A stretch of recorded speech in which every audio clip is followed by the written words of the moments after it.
À bâton rompu, nous recevons Aboubacar Mansaré, il est président du parti Réveille-toi Guinée. Avec lui, nous parlerons bien évidemment de l'actualité politique de notre pays. Bonsoir, monsieur Mansaré. Oui, bonsoir, madame. Emmanuel, pour la première question. Alors, monsieur Mansaré, la question d'actualité, comme vous venez peut-être de lire certains de nos auditeurs, c'est cette question liée notamment à la dissolution des conseils communaux qui est en train de se poursuivre. Quelle est la lecture que vous en faites au parti RTG?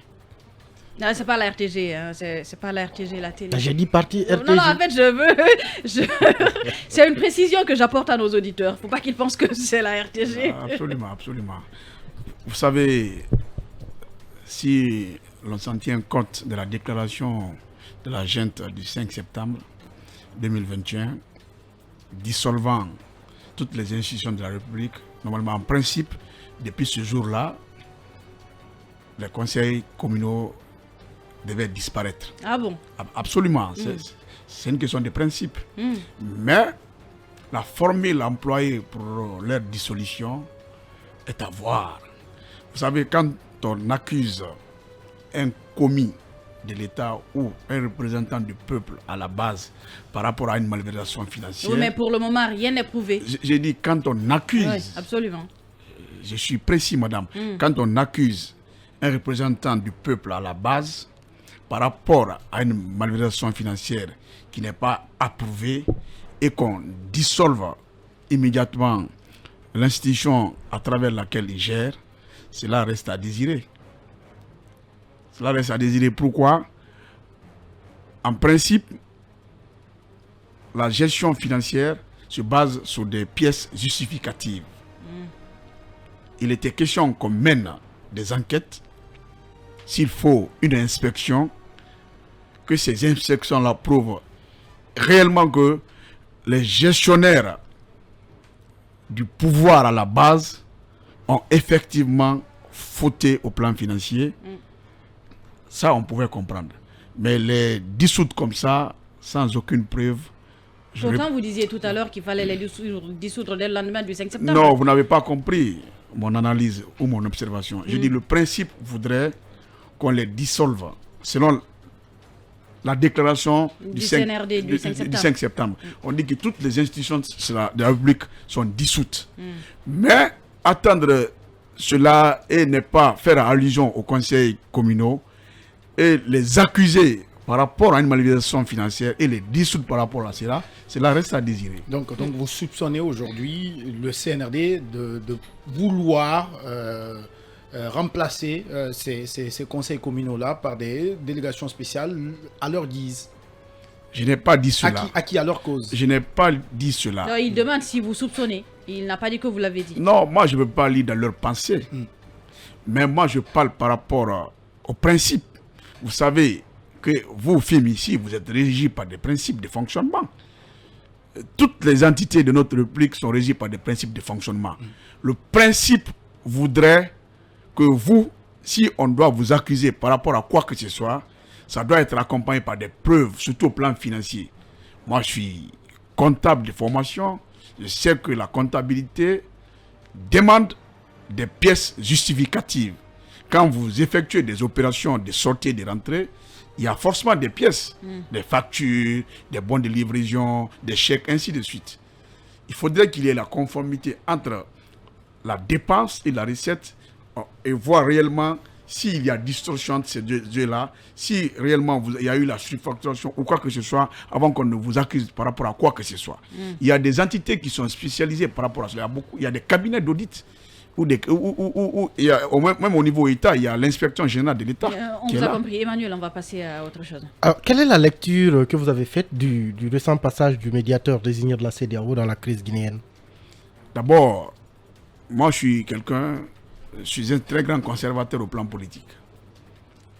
Conservateur, c'est-à-dire? Je ne suis pas contre une médiation, mais je suis contre l'entêtement des uns et des autres jusqu'à ce qu'on aille chercher une autre personne qui vienne résoudre nos problèmes. Mais qui s'est entêté à votre avis? Mais il faut dire les choses telles qu'elles sont.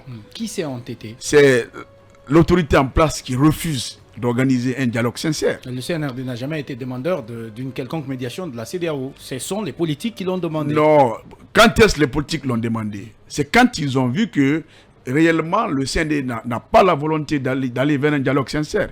Et c'est normal. Le monde est régi par des principes. Il y a les Nations Unies, il y a des institutions qui nous aident à normaliser nos situations.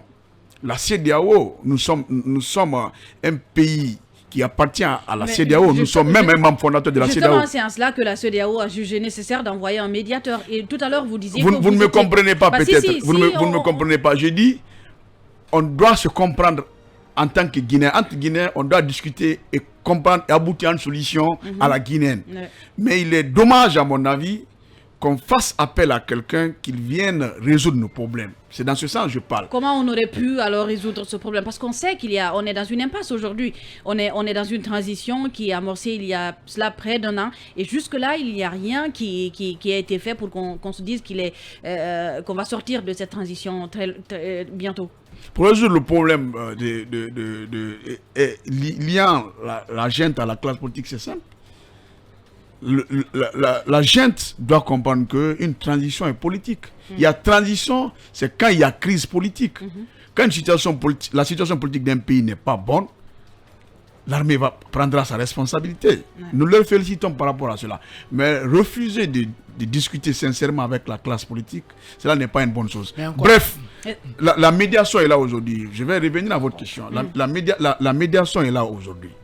Yahi Boni, moi j'ai confiance en Yahi Boni. C'est un ancien chef de l'État. Avant qu'il ne soit chef de l'État, il a travaillé au Fonds monétaire international. Nous pensons qu'il pourra résoudre la crise guinéenne. Cela, il a montré par rapport aux différentes rencontres qu'il a effectuées. Quand il a vu dans la salle l'absence, il faut oser le dire, l'honnêteté intellectuelle qu'on voudrait qu'on reconnaisse que l'UFDG, le RPG et l'UFR sont les plus grands partis politiques de la Guinée. Non, justement, ils ont été rencontrés par le médiateur. Non, attendez que j'aille jusqu'au bout de mes idées. Quand il a constaté l'absence de ceci dans la salle, il n'a pas manqué à le dire. Le fait de les rencontrer et faire 4 heures, 5 heures avec eux prouve que nous pouvons espérer un dénouement de la crise politique guinéenne. En tout cas, moi j'y crois. J'y crois beaucoup. Il a aussi invité ses acteurs, puisque les acteurs que vous avez cités, pour la plupart, n'ont pas participé au cadre de concertation initié par le gouvernement à travers le MATD. Il a aussi invité ces acteurs-là à aller à ce cadre de concertation qui pourrait être actualisé. Non, peut-être vous ne suivez pas ou peut-être que vous ne comprenez pas. Bah si, vous dites ça depuis qu'on a commencé, c'est ce que vous dites. Mais non, mais c'est ma façon de comprendre ce que vous dites. Non, la classe politique n'a jamais refusé un quelconque cadre de concertation. Mais ils disent à ce que le cadre de concertation soit très bien défini. Mais c'est légitime. Mais en excluant d'autres Guinéens, en excluant d'autres partis politiques, si. Mais on l'a demandé. À votre place, le vice-président de l'UFDG était encore là hier, dans l'émission Mirador, qui a demandé qu'ils veulent un cadre de concertation entre le CNRD et les partis. Voilà, un cadre de dialogue entre le CNRD et ces partis politiques-là qui n'ont pas la même vision de la gestion de la transition que le CNRD. Non, je ne suis pas d'accord avec lui. Si, mais c'est ce qu'il a dit. Non, sur ce point, je ne suis pas d'accord avec lui. Nous sommes tous des Guinéens. Nous devons tous participer à la discussion concernant notre pays. Dire tel parti ou tel parti ne doit pas assister à telle rencontre ou à telle rencontre, à mon avis, est politiquement incorrect. Donc la faute n'est pas qu'au CNRD. Oui, sur ce point de vue, on peut partager les responsabilités. Très bien. Le vice-président de l'UFDG doit revoir sa copie par rapport à cela. Alors, est-ce que votre parti, justement, a aussi été reçu dans le cadre de ces concertations et quelle est la ligne que vous défendez? Non, pour l'instant, nous ne voulons pas appartenir aux coalitions politiques. Vous savez, pour participer au cadre de concertation... Parce que jusque-là, vous n'avez pas obtenu votre agrément, c'est ça? Non, ce n'est pas une histoire d'agrément. Vous pouvez participer aux coalitions politiques. Il y a beaucoup de coalitions qui m'ont fait appel. Mais pour l'instant, nous sommes en train de nous construire... Vous êtes observateur? Non, on n'est pas observateur. Nous participons au débat. Le fait que je sois dans votre studio et donner l'avis de notre...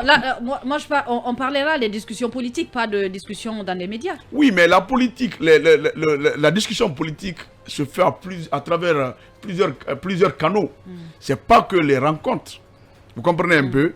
nous sommes en train de nous organiser et voir quelle est la coalition qui va avec notre idéologie politique et on va aller avec cette coalition. Vous étiez quand même proche de Kassori, l'ancien président. Oui, j'étais membre du bureau politique du GPT.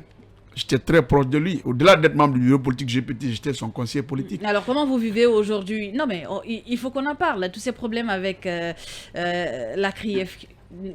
Kassori qui est en prison depuis si c'est la CRIEF, d'accord, mais nos relations personnelles, je ne voudrais pas qu'on en discute. Non, mais on parle de... C'est vous qui avez parlé de relations personnelles. Moi, je parle des relations professionnelles qu'il y a eu entre vous, qu'il y a encore entre vous et Kassori. Kassori qui a maille à partir avec la CRIEF. Oui, vous savez, quand on gère l'État, il est normal qu'on rende compte. Mais la méthode de la CRIEF, franchement, je ne l'approuve pas. Comment? Il ne faut pas emprisonner les gens sans les avoir jugés. Ce n'est pas normal. Le droit, cela n'est inscrit dans aucun livre de droit. Quand on doit emprisonner quelqu'un, il faudrait qu'on le juge et qu'on trouve les preuves palpables contre lui. Mais emprisonner les gens sans les avoir jugés est un abus du pouvoir. Vous voyez le cas Lucieni, qu'on le veuille ou pas, cela pèse aujourd'hui fort sur la tête des dirigeants de la CRIEF. Très fort. Vous gardez quelqu'un en prison jusqu'à ce qu'il meure, autant que sans l'avoir jugé, c'est assez grave pour notre pays. Vous craignez que ça ne marche pas, que la CRIEF, vous craignez que ça ne marche pas et que la CRIEF échoue sur sa démarche? Oui, la CRIEF, à mon avis, doit faire très attention. Parce qu'ils ne sont pas en train de dire le droit. C'est ça la logique.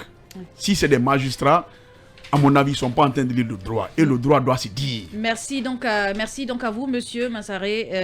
Je rappelle qu'on avait comme invité dans un bâton rompu de ce mardi, Aboubacar Mansaré. Il est président du parti Réveille-toi Guinée RTG. Merci à Lancé, qui était à la technique, et également à Ibrahim Assila, qui était également à la technique. Restez avec nous tout de suite, c'est Film Soir.